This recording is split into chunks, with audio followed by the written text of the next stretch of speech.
Alors hier, nous avons vu que le fameux rêve que Yosef a raconté à ses frères et à son père Yaakov était une prophétie qui indiquait que dans les années d'abondance, Yosef amasserait la récolte et l'engrangerait pour les années de famine et que ce qu'il engrangerait ne pourrirait pas.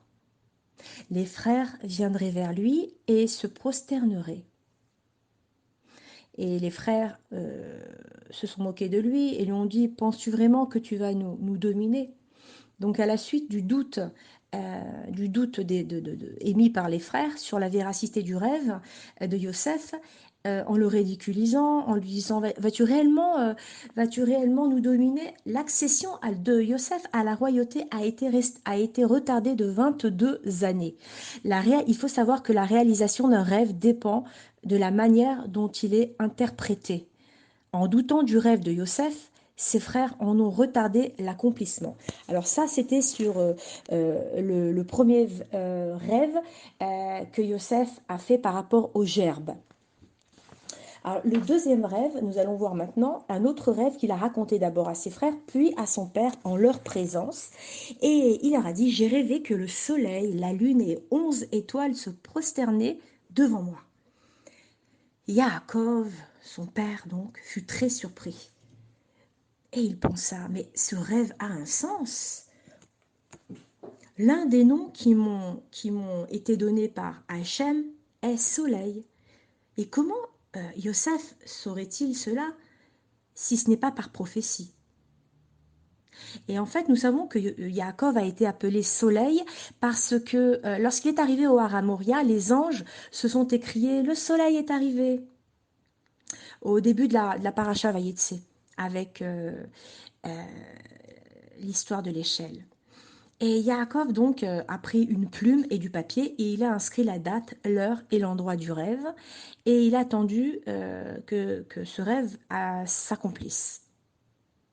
Mais il faut savoir qu'extérieurement, Yaakov a fait des remontrances à Yosef afin que ses frères ne fassent plus attention à ce rêve et ne haïssent pas leur frère. Donc, il a réprimandé son fils Yosef. Mais malgré les reproches de Yaakov, à Yosef, les frères étaient envieux car ils soupçonnaient le rêve d'avoir effectivement un sens. Et leur haine s'accrut encore. Donc, Yaakov demande à Yosef, donc ici, on va voir que les frères vont partir donc à la demande de leur père. Ils vont partir pour faire paître des troupeaux. Oui, c'est bien ça.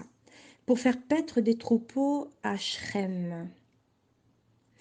Et ici, donc, on va voir que ils se sont absentés et comme ils ont tardé, Yaakov est inquiet. Il n'a pas eu de nouvelles d'eux depuis plusieurs jours et donc, comme Shrem aussi était la ville dont Shimon et Lévi avaient exterminé, lorsqu'il avait exterminé les habitants, Yaakov craignait que les gens de Shrem n'attaquent ses fils pour se venger. Et il dit à Yosef, je n'ai rien entendu au sujet de tes frères depuis plusieurs jours, mais j'aimerais que tu ailles prendre de leurs nouvelles ainsi que de celles des troupeaux. Et Yosef lui répondit, je suis prêt. Après le départ de Yosef, lorsque Yaakov se souvint des paroles de Yosef, je suis prêt, il sentit une douleur en fait aiguë parcourir son corps. Et il pensa à Yosef, euh, il pensa,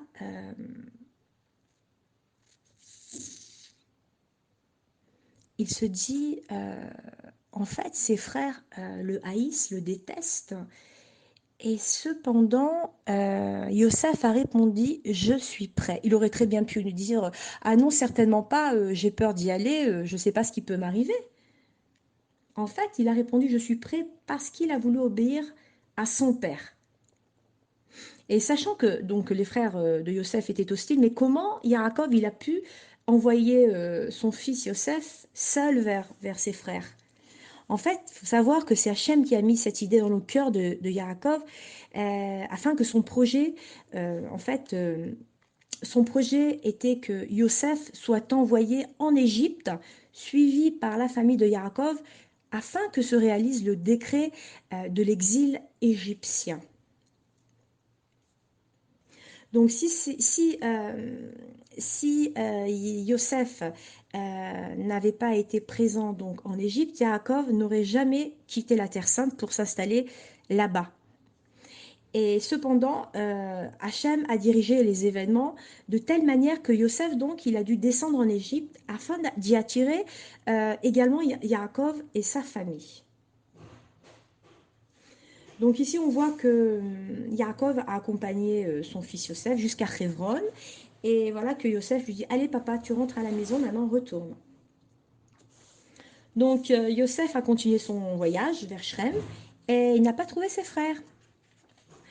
Il n'a pas trouvé ses frères et Hachem donc lui envoie 3 anges pour assister Yosef et donc il y a un ange pour le sauver de la mort entre les mains de ses frères, un autre ange pour le garder dans le puits lorsqu'il y sera jeté, nous verrons ça plus tard, et un troisième ange pour l'accompagner en Égypte.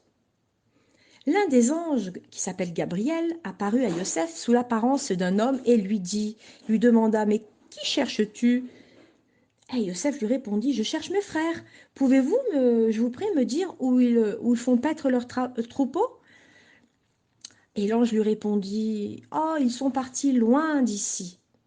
En fait, l'ange faisait allusion par ces mots, tes frères ont rompu les liens de fraternité avec toi.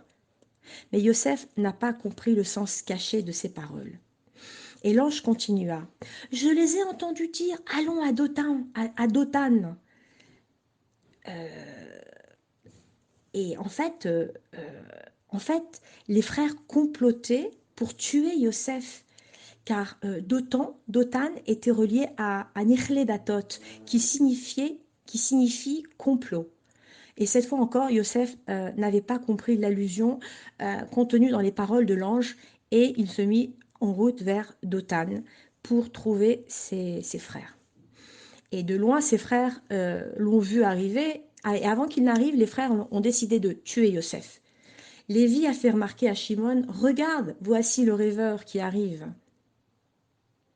Et l'un d'eux a suggéré, lançons-lui des flèches, car celui qui dit du Lachon Hara est comparé à un archer qui lance des flèches. Puis un autre proposa, non, sa langue est empoisonnée comme celle du serpent. On va le jeter au serpent. Et c'est ainsi qu'ils ont envisagé de le jeter au chien, car celui qui dit du Lachon Hara mérite d'être jeté au chien.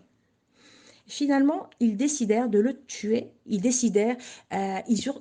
pensèrent le tuer et jeter son corps dans un des puits. Puis nous dirons qu'une bête sauvage l'a dévoré et on verra bien ce qu'il adviendra de ses rêves. Les frères qui ont dit nous verrons ce qu'il adviendra de ses rêves, Hachem répondit en retour, nous verrons qui aura le dernier mot, moi ou vous.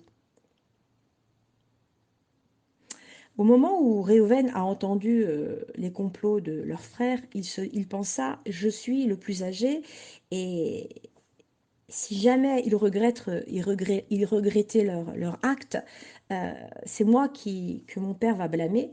Et de plus, j'ai une dette envers Yosef, une dette de reconnaissance. Euh, je pensais que Yosef, euh, à cause de ma faute, avait été banni. En fait, on se souvient que Réhouven avait fauté en dérangeant la couche de son père. Mais dans son rêve, Yosef avait inclus aussi Réhouven parmi les frères, en le comptant parmi les 11 étoiles. Donc, Réhouven a pensé agir. Il a dit, je dois agir et ne pas laisser l'initiative à Shimon et Lévi. Parce qu'en fait, lorsque Shimon et Lévi sont ensemble, on l'a vu d'ailleurs dans l'épisode précédent à Shrem, ils sont redoutables. lorsqu'ils se sont associés pour faire la guerre à Shrem. Ils ont tué toute la ville, hommes, femmes et enfants. Donc s'ils ont été capables de détruire une ville entière, c'est clair que comment ils vont agir envers un jeune garçon qui tombe entre leurs mains. Donc Réhouven a été inquiet et il leur a conseillé, il vaut mieux jeter Yosef dans un puits plein de serpents et de scorpions, euh, duquel il pourrait être sauvé miraculeusement, plutôt que de le laisser tomber entre leurs mains sans pitié. En fait, c'était l'idée de Réhouven car il avait pensé justement aller le chercher pour le sauver juste après. Voilà. On va s'arrêter là. Euh, et nous continuerons donc demain la suite de la paracha et de ses commentaires également, Bezrat Hashem. Alors bonne journée les filles.